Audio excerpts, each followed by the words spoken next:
چی که دیوزن غفور رفتی میگه ایران؟ آره آبجی آمدیم ایران آمدیم.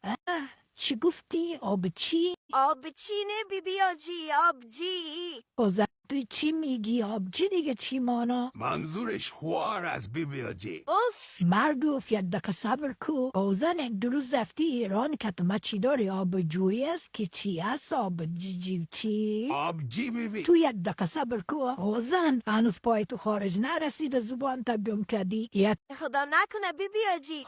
گمش که بلم ده پست به چی رفتی اوجا؟ عملیات دماغ داشتم. چرا خدا نکنه در دماغ تو چی برآمده بود؟ کدام تیمور میمور داشتی؟ نه بیبی آجی او دماغ نمیگم. بودن حوصله ما بردی چی میگی تو؟ عملیات دماغ دیگه چی باشه؟ نه بیبیاجی اونو بینی خور عملیات کده. عملیات زیبایی است. برگم شو زنی چی کار است که تو کردی؟ بعد از یک ما یکی دیگه را نخواد بشناسیم. حقیقت که هیچ حوصله تا ندارم فشارم رفت بالا. او بچه زن تا بود که دیگه از خانه زن غفور نره. این زن بخی بیرا شده. زن تو بیازو بیرا بود. بیبیاجی تلفون قطع نگدی. زن غفور پشت تلفون است. قطع گو باز گپ بزن. چرا او قطع نکده؟ او زن هستی؟ هستم خوبم گپایت شنیدم. قطع کو که حوصله تا ندارم. بیا او بچه بیا ایره قطع کو.